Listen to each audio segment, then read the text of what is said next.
Hey folks, welcome back. I'm at Main Street Bookends in Warner, and with me today is Rebecca Corser from the Warner Historical Society today. Yes, you wear I so am. many hats. I know. It's Historical Society today. Historical Society.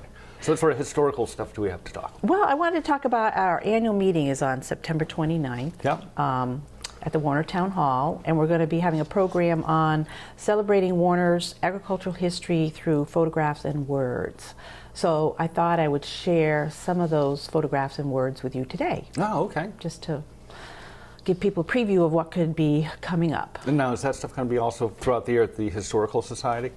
Well, we have the Celebrating Warner's Agricultural exhibit. That's up through October. It's about last Saturday in October is when it closes. Oh, okay. So that's looking at agriculture from the time of the Native American up to current farms today, like Blue Moon, Berry Farm, Vegetable Ranch, Kearsarge Gore, etc. Right. Coursers. Corsa Farm. Well, you know, little nepotism. There you go. But the first diary entry I would share with you is we have a brother and sister, Laura and George Eastman, that lived out in Roby.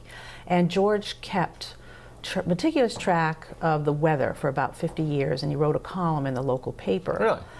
Yeah, and so I found these journals, half of them in my family's attic when I was cleaning it out, and I found the relative that had the other half. So we each took a year, 1894, and transcribed Rachel's diary and Laura's diary so we could see what they were talking about. Oh, neat. Yeah, so it's kind of neat. So we're in February 1894, and Laura is saying it's Friday, February 2nd, it's 10 below zero. Oh.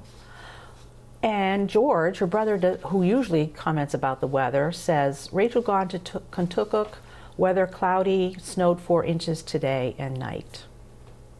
The next day, his sister talks about visitors coming to visit. John Clement came, and also Amira to dinner. Elder Fletcher was here and made a short visit. On February 5th, George was busy drawing wood. Weather fair and pleasant. So it kind of goes back and forth. He's very succinct about what he does for chores around the farm, where she's more into talking about who's visiting, what they had to eat, or where she's visiting. More the social aspects. More the social aspects. The nitty-gritty of running a farm. Done. Right. Right. And then the next one to share is Irving Colby, who actually came back to Warner when he was probably age 6 to live with his grandparents.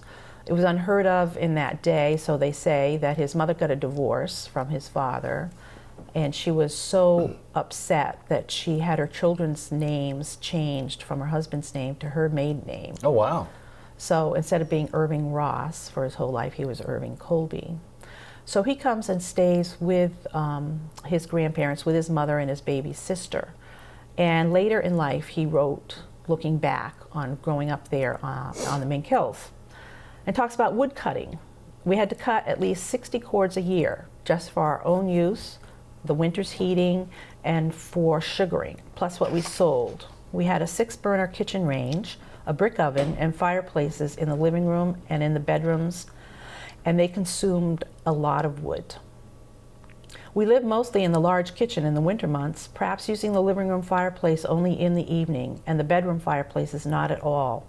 Coals from the fireplace went into the warming pans at bedtime, and the pans slid between the covers and took the chill off long enough for one to hop into bed and let his body heat take over under the mounds of comforters.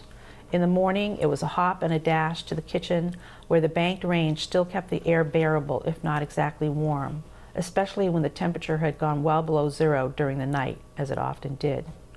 We always tried to keep a year ahead. The wood we burned this winter was cut a year ago. Now we are cutting wood for next winter. As soon as there was snow on the ground, we'd hitch up a yoke of oxen to a sled 8 feet long and 4 foot wide, with stakes along the side and a tongue that attached to the yoke. We'd load on a forkful or 2 of hay, pack some sandwiches, and head out to the east, beyond the sugar bush, and over toward Bald Mink to our woodlot. There, we'd unhitch the oxen, leaving them yoked, and put the hay down for them to eat while we chopped down trees. It was mostly hardwood, like oak and maple. We'd chop some into 4 foot lengths to be taken to town and sold. The rest we chopped into 8 foot lengths for the sugar house and for heating. The wood was stacked between a couple of trees as it was cut, and there it would stay until the following year. Seasoned wood that had been stacked the year before was sledded back. 8-foot lengths were piled by the sap house, which needed 30 cords, and in back of the woodshed where we stacked the other 30. There we had a treadmill, which the horse walked to furnish power for a circular saw that cut the 8-footers into stove lengths. These were neatly stacked inside the woodshed, ready for use. Neat. Think how much wood you use during the winter. Yeah, I know. Rebecca, thank you so much for coming in. It sounds very interesting. Yep. Once again, something wonderful is happening in Warner. Back to you.